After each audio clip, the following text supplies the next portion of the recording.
Selamat pagi Bu, selamat pagi Kak. Saya William Bagas Hasanuddin Panjaitan dengan NIM 1142235 dari Prodi Dempak TRPL, kelas TRPL 2. Di sini saya akan mempresentasikan hasil dari pengerjaan proyek individu saya, yaitu pengenalan basis data. Yang pertama, buat rancangan basis data, buat IRD dan lakukan translasi IRD menjadi tabel-tabel yang sesuai. Berikut adalah gambar IRD atau Entity Relationship Diagram. Dari IRD tersebut, eh, terdapat 7 buah tabel dengan atributnya masing-masing. Yang pertama, tabel produk memiliki primary key, ID produk. Tabel pelanggan memiliki primary key, ID pelanggan. Tabel akun memiliki primary key, ID akun. Tabel pemesanan memiliki primary key, ID pemesanan. Tabel ulasan memiliki primary key, ID ulasan. Tabel konten memiliki ID konten. Dan terakhir, tabel admin memiliki ID admin. Tabel produk dan tabel pelanggan memiliki relasi many to many. Relasi tersebut dinamai dengan memesan. Tabel produk dengan tabel pemesanan memiliki relasi many to many. Tabel produk dengan tabel admin memiliki relasi many to one. Tabel pelanggan memiliki relasi ke tabel akun dengan relasi one to one. Tabel pelanggan memiliki relasi one to many ke tabel ulasan. Dan tabel admin ke tabel ulasan memiliki relasi one to many, serta tabel admin memiliki relasi one to many ke tabel konten.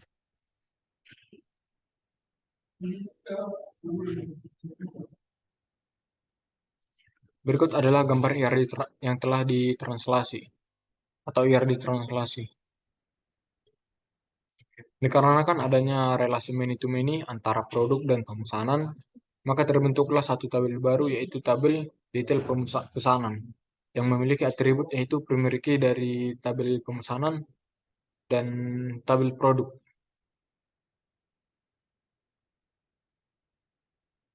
Dua, lakukan validasi terhadap rancangan Anda dengan konsep normalisasi.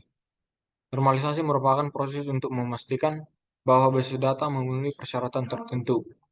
Normalisasi ini membantu meminimalkan duplikasi data, dan memastikan data disimpan secara efisien. Validasi normalisasi tabel. Yang pertama, tabel pelanggan. Tabel pelanggan sudah dalam bentuk normal karena setiap atribut memiliki nilai atom tunggal, tidak ada grup yang berulang. Yang kedua, tabel akun. Tabel akun sudah memenuhi ketentuan. Dalam tabel akun tidak ada data yang muncul lebih dari satu kali dan tidak ada kelompok elemen yang terbentuk. Hal ini menunjukkan bahwa tabel akun memenuhi persyaratan 1NF. Yang ketiga, tabel admin. Tabel admin sudah memenuhi ketentuan karena tidak ada elemen berulang atau grup elemen pada tabel admin, tidak ada tabel yang berulang. Begitu juga sampai ke tabel konten. Tabel konten sudah memenuhi ketentuan. Dalam tabel konten, tidak ada data yang muncul lebih dari satu kali, dan tidak ada kelompok elemen yang terbentuk. Hal ini menunjukkan bahwa tabel konten memenuhi persyaratan 1NF. 3. Lakukan pengembangan basis data sesuai dengan final menerapkan data definition language pada SQL. Yang pertama, pembuatan basis data beserta tabel-tabelnya, yaitu yang pertama, create table akun. Query berikut digunakan untuk membuat sebuah tabel baru di dalam database dengan nama akun yang memiliki 3 kolom, yaitu ID akun, email akun, dan password dengan ID akun sebagai primary key-nya. Yang kedua, create tabel pelanggan. Query berikut digunakan untuk membuat sebuah tabel baru di dalam database dengan nama pelanggan yang memiliki 5 kolom, yaitu ID pelanggan, ID akun, nama lengkap, alamat, dan nomor telepon dengan ID pelanggan sebagai primary key dan ID akun sebagai foreign key. Yang ketiga, create table admin. Query berikut digunakan untuk membuat sebuah tabel baru di dalam database dengan nama admin dan memiliki 3 kolom, yaitu ID admin, email admin, dan password dengan ID admin sebagai primary key. Begitu juga sampai ke tabel create tabel ulasan, yaitu Query berikut digunakan untuk membuat sebuah tabel baru di dalam database dengan nama ulasan yang memiliki 5 kolom, yaitu ID ulasan, ID admin, ID pelanggan, pesan, dan status. Dengan ID ulasan sebagai primary key dan ID akun serta ID pelanggan sebagai foreign key-nya. B. Enforcing data integrity dengan menerapkan jenis-jenis constraint yang sudah Anda pelajari. Yang pertama ada constraint domain terbagi menjadi 3, yaitu default, check, dan referential. Pada tabel yang telah saya buat terdapat constraint check. Yang pertama itu pada tabel produk, yaitu kolom kategori, digunakan untuk menentukan apakah kategori bernilai makanan, minuman, topping, ataupun snack. Constraint check yang kedua pada tabel pemesanan, yaitu kolom status yang digunakan untuk menentukan apakah status bernilai verifikasi, proses, ataupun selesai. Dan yang ketiga pada tabel ulasan, yaitu kolom status digunakan untuk menentukan apakah status bernilai tampilkan ataupun sembunyikan. Yang kedua, constraint entity, yaitu primary key.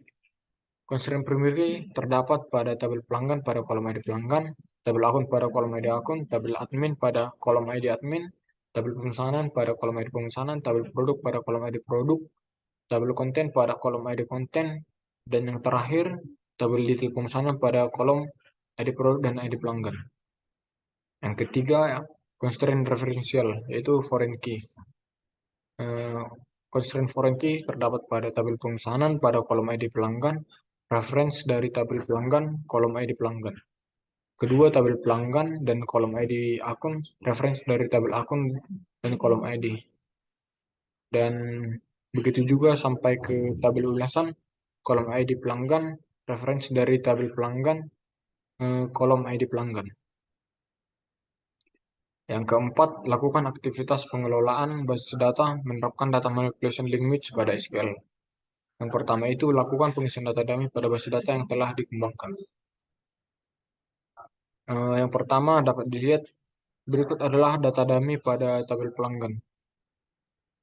Yang kedua, data dummy tabel akun. Yang ketiga, data dummy tabel admin. Keempat, data dummy tabel produk. Kelima, data dummy tabel pemesanan. Keenam, data dummy tabel konten. Tujuh, data dummy tabel ulasan. Dan yang terakhir, data dummy tabel detail pemesanan. Bagian B, buat 10 query untuk menampilkan data dari satu tabel. Berikut adalah salah satu contoh sintaks untuk menampilkan jumlah pelanggan berdasarkan alamat. Dengan query sebagai berikut. Select alamat untuk menampilkan alamat, count ID pelanggan untuk menghitung ID pelanggan, jumlah pelanggan untuk memberikan inisial ID pelanggan. From pelanggan dari ID pelanggan, group by dengan hasil seperti berikut ini. Query tersebut akan menampilkan jumlah pelanggan berdasarkan alamat.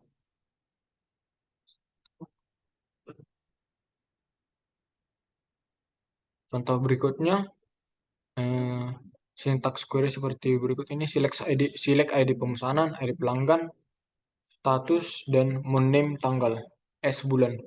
Name tanggal tersebut akan menampilkan nama bulan dari kolom tanggal dan diberikan inisial bulan.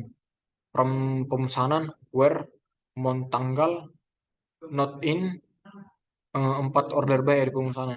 Maksudnya not in tidak di bulan 4 atau bulan April.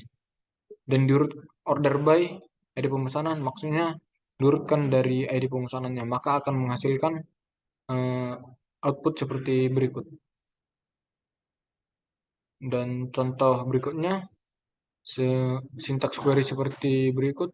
Select kategori, max harga produk, harga tertinggi, maksudnya max harga produk akan menampilkan harga tertinggi dari kolom harga produk dan diberikan inisial harga tertinggi.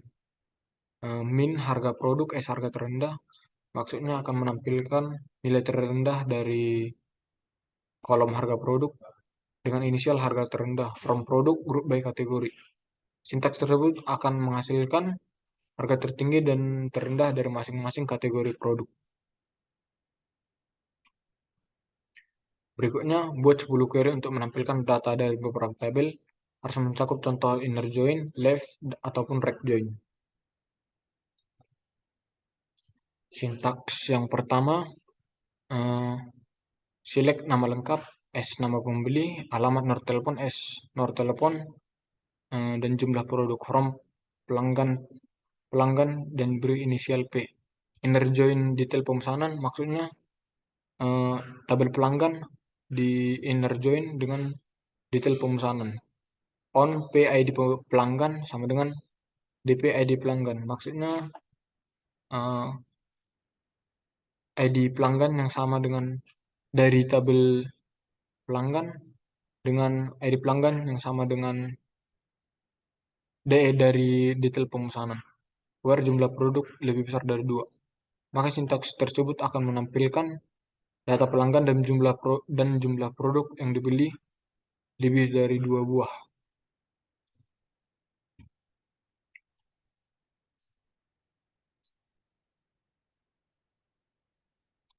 Sintaks berikutnya, left join antara tabel pemesanan dan tabel produk untuk menampilkan detail produk yang dibeli oleh pelanggan. Dengan sintaks query seperti berikut.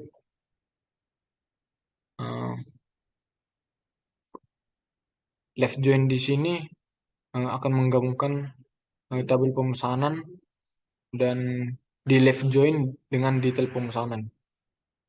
Dengan parameter ID pelanggan sama dengan ID pelanggan dari tabel pemesanan sama dengan ID pelanggan dari tabel detail pemesanan.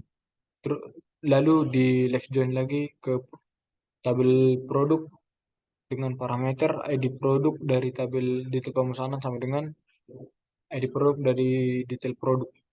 Sintaks tersebut akan menampilkan tabel pemesanan dan produk untuk menampilkan detail produk yang dibeli oleh pelanggan. Berikutnya contoh right join antara tabel konten dan admin untuk menampilkan konten beserta informasi admin yang memposting. Dengan sintaks select k ID konten, keterangan, dan ID admin. From konten di right join dengan tabel admin dengan inisial A dengan parameter ID admin dari tabel konten sama dengan ID admin dari tabel admin. Sintaks tersebut akan menampilkan konten beserta informasi admin yang memposting.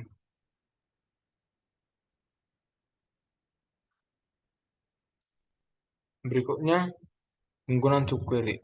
Contoh yang pertama, dari sintaks berikut, select bintang from product, where ID product not in. Select ID product from detail pemesanan. Maka sintaks tersebut akan menampilkan data dari produk yang belum pernah dipesan oleh pelanggan manapun.